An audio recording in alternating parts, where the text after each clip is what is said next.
It has been widely publicized that the infamous rant of the NBA's Los Angeles Clippers owner Donald Sterling speaks volumes to various issues in American society, among other things that had a diverse amount of reaction. Donald Sterling, who is a billionaire, thought he was involved in a private convo between his alleged mistress on her associating with black people in public and posting it to her Instagram account, which she recorded this conversation and published it to TMZ, one of the largest celebrity gossip companies in the world. This Sterling situation presents several key components of how racism operates and impacts the lives of many people, especially African people living in America. First, a leading actor in the reality series called Duck Dynasty expressed how he felt about African people in America, that they were happy with their oppressive conditions of segregation. And just recently, Cliven Bundy, a bigoted and prejudiced Nevada rancher, said and believes that black people are better off as slaves. Now let's be clear. These two men are just expressing their First Amendment rights under the United States Constitution, but fail to realize the consequences. These two men are not in positions of power and influence to exercise their prejudiced beliefs on African people. So the true definition of a racist is prejudice plus power and influence to enforce those beliefs. And Donald Sterling fits that category because not only is he owner of an NBA team, he is also a slumlord in which he can discriminate in housing and employment opportunities for African people and other non-white American citizens.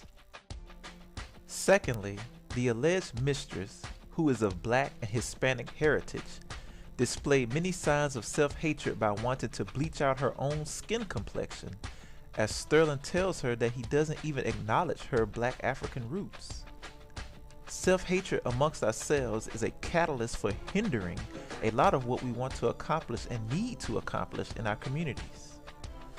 Also, we need to address the NAACP's role in playing cover-up by protecting Sterling's image by providing him with accolades such as a Lifetime Achievement Award from a so-called Black American organization. Now keep in mind that not only is Sterling an owner, but he is a slumlord that has been taken to trial and forced to settle discrimination lawsuits against black and Hispanic Americans in housing and employment opportunities. But this organization is called the National Advancement of Colored People. It truly exposes their corruption and ineffective leadership for our community. Major donors of white corporations like Walmart, Verizon, Comcast, Aetna, MSNBC subsidize major black American organizations such as the National Action Network, Rainbow Push, National Urban League, Congressional Black Caucus Foundation, and the rest of our politically bankrupt black leadership class to line their pockets and neglect the very people who cause they are supposed to represent. The Honorable Marcus Mosiah Garvey once said, "In the fight to reach the top, the oppressed have always been encumbered by the traitors of their own race, made up of those of little faith and those who are generally susceptible to bribery for selling out the rights of their own people. The traitor of other races is generally confined to the mediocre or irresponsible individual, but unfortunately, the traitor among the Negro race are generally to be found among the men highest placed in education and society, the fellows who call themselves leaders. For us to examine ourselves thoroughly as a people, we will find that we have more traitors than leaders." Racism, bigotry, discrimination, after all these years against us, are out of our control right now. But what is in our control is our money. If we don't like racism, discrimination, and stupidity, then don't finance it. Dr. Kwame Nkrumah once said, "The revolutionary awareness of the broad masses in an enemy-held zone must express itself in national boycotts, strikes, sabotage, and insurrection. This shows what we are up against globally as a people. Donald Sterling can only really discriminate in housing and employment opportunities, which is a major issue. But just think about the doctors, lawyers, politicians, federal agents, policemen, and bankers who share his beliefs. But with all that said, the only truth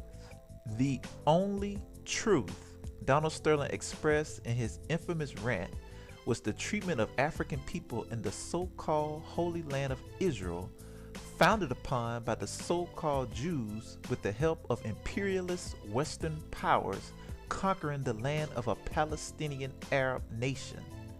I severely question the authenticity of these so-called Jews or Israelis, but that is a whole other topic for another day. The fact remains is that Sterling made this point to justify his treatment and views of African people as you hear it coming from the man himself. You think I'm a racist? And I don't think you're a racist. Yes, you do. Yes, you do.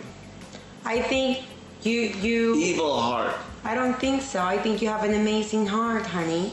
I think the people around you have poisoned mind and have a way of thinking. It's the world. You go to Israel, the blacks are just treated like dogs. So do you have to treat them like that too? The white Jews, there's white Jews or black Jews.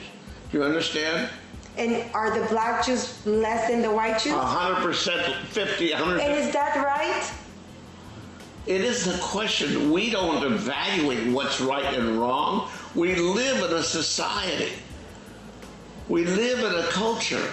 We have to live within that culture. But shouldn't we take a stand for what's wrong and be the change and the difference? I don't want to change the culture because I can't. It's too big. But you can change yourself. Now let us add facts and evidence to Donald Sterling's claim.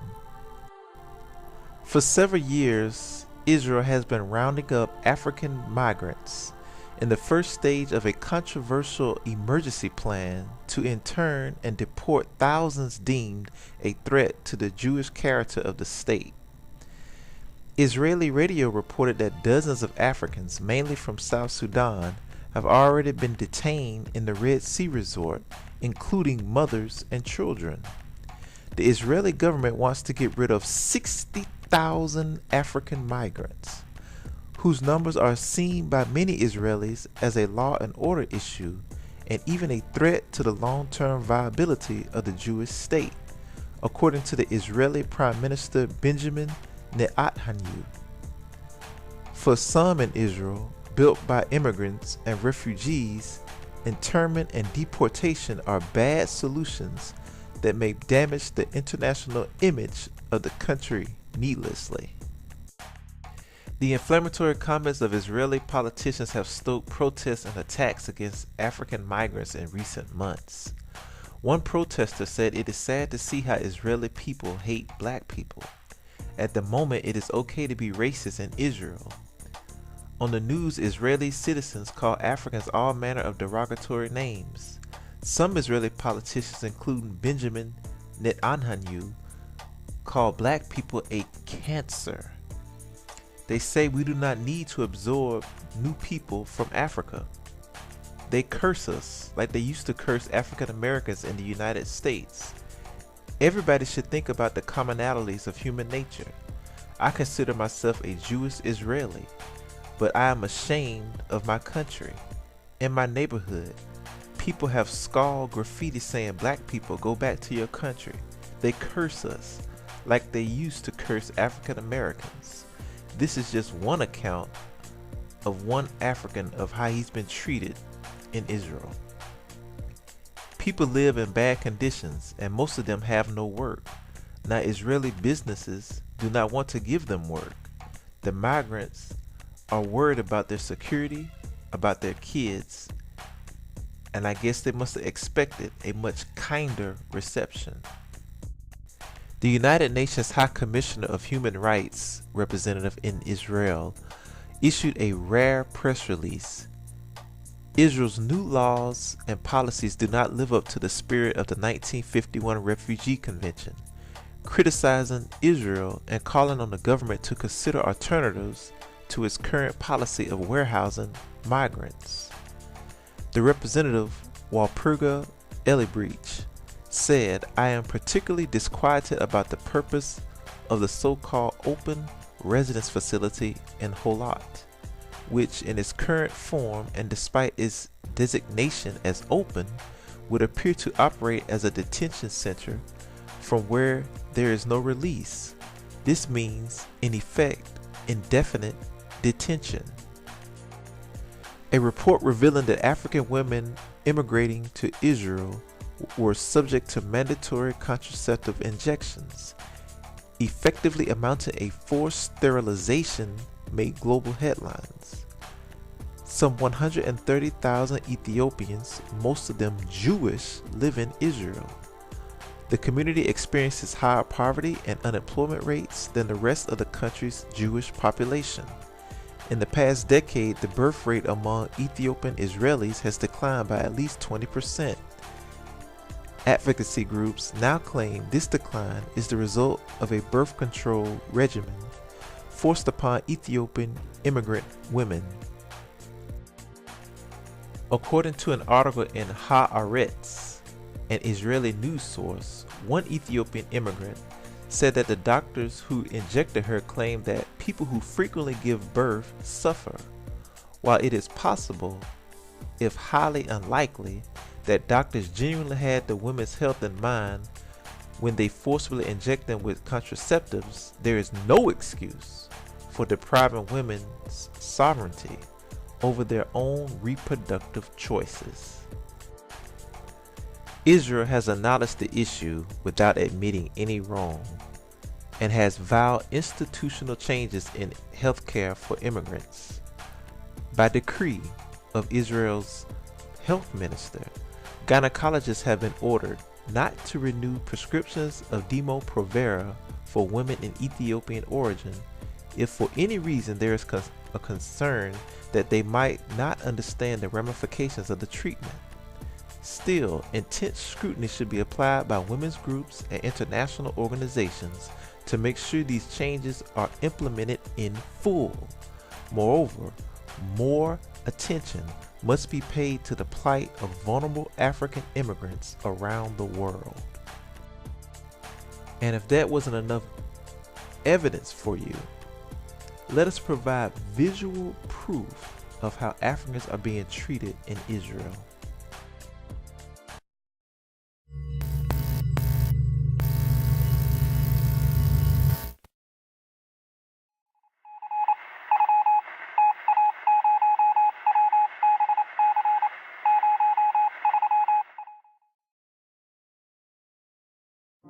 Since 2006, about 60,000 Africans have arrived in Israel on harrowing treks through the Sinai Desert, fleeing poverty, persecution, ethnic cleansing, and genocide.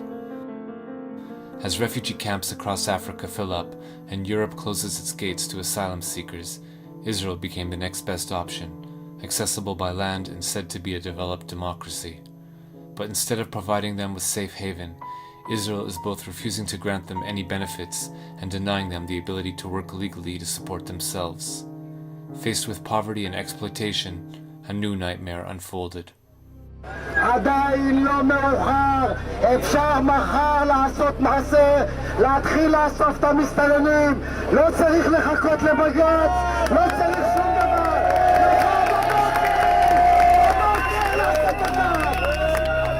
אני רואה חרא מחוץ לבית שלי, יריקות, פסיכופטים, אנשים שרק מחפשים איך לרצוח אותי בעיניים שלהם, אבל אף אחד לא מאמין לנו. אנחנו גזענים כדי לרצות לשמור על החיים שלנו ועל השפיות שלנו. אז אני גאה בלהיות גזענית, אם אני גזענית בשביל לשמור על החיים שלי, אז אני גאה. While protests raged in the streets against the presence of asylum seekers from Africa, the man who held the power to determine their fate, Deputy Prime Minister Eli Yishai, demanded their expulsion. אם ייתנו לי את כל הכלים, ואני פועל להשיג את כל הכלים, וזה לא קל. אם ייתנו לי את כל הכלים בלי יוצא מן הכלל, תוך פחות משנה לא יישאר בארץ ישראל אפילו מסתנן אחד. And the few isolated Israelis who dared to protest, like this woman, were met with harsh backlash.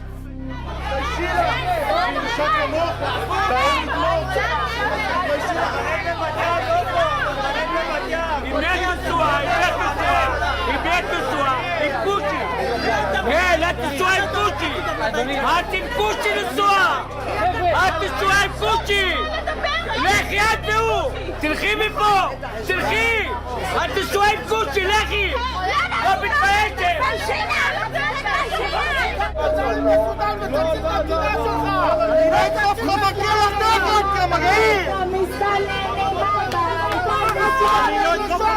אבל הדבר החשוב ביותר זה לגרש את המסתננים לארץ ישראל ולשמור על מדינת ישראל כמדינה יהודית. חברים, אני היום במליאה אמרתי, הסודנים הם סרטן בגוף שלנו! Minutes after the rally, 1,000 Israelis rioted, attacking African homes and businesses and assaulting any African they found in the street. Here is footage shot by one of the participants in the riot, a supporter of Mikhail Ben Ari.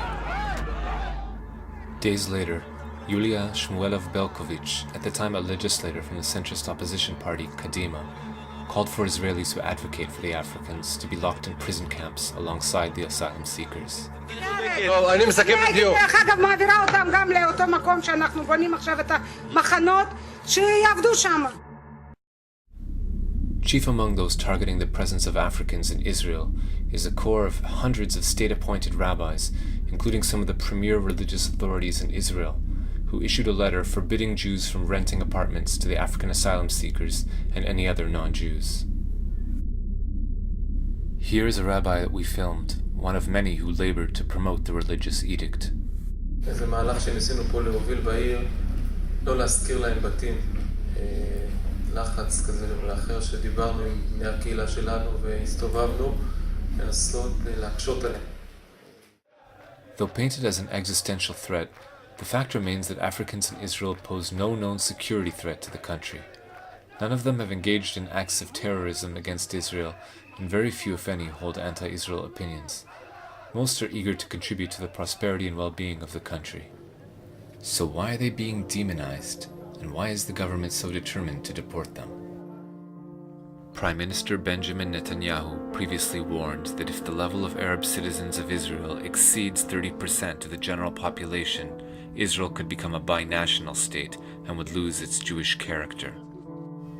With tens of thousands of non-Jewish African migrants living in Israel by 2010, Prime Minister Netanyahu warned that their presence increases the looming threat to the Jewish character of the state.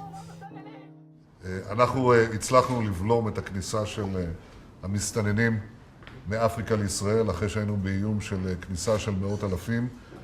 החודש לא נכנס מסתנן אחד לערי ישראל, זה כבר כמה חודשים שאנחנו משיגים את התוצאה הזאת. בחודש הקרוב אנחנו נשלים את בניית הגדר לאורך גבול סיני, ועכשיו אנחנו עוברים לשלב השני, וזה השלב של החזרת המסתננים שכבר נמצאים כאן. Already, the Israeli Knesset has amended the Anti-Infiltration Act it passed in 1954 to prevent Palestinian refugees from returning to their property. Under the new version of the law, non-Jewish migrants can be arrested on site and held in prison without trial for 3 years or more before being deported. To hold the migrants and asylum seekers before deporting them, Israel's government has built what it calls an accommodation center in the Negev desert. Blueprints of the center reveal that it will be in fact the largest prison of its kind in any industrialized nation. Currently, about 2,000 Africans languish in the detention center in what human rights groups describe as substandard conditions. This footage we shot outside the prison shows how vast it is.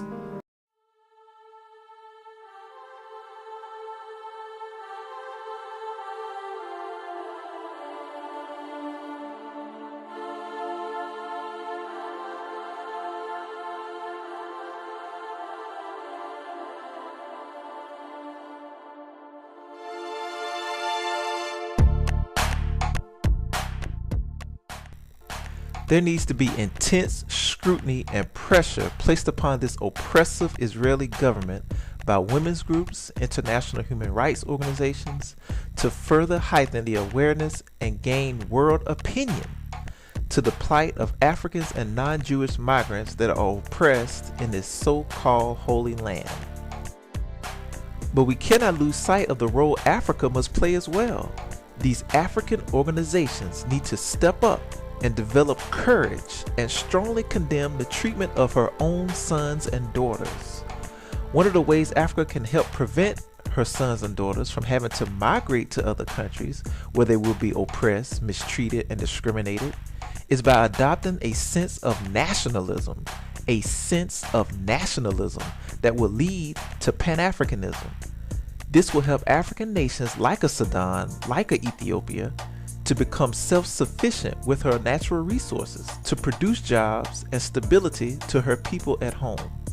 It will also help identify the enemies who are against our best interests and drive them out, along with these puppet Western imperial hand-picked leaders that are in Africa today.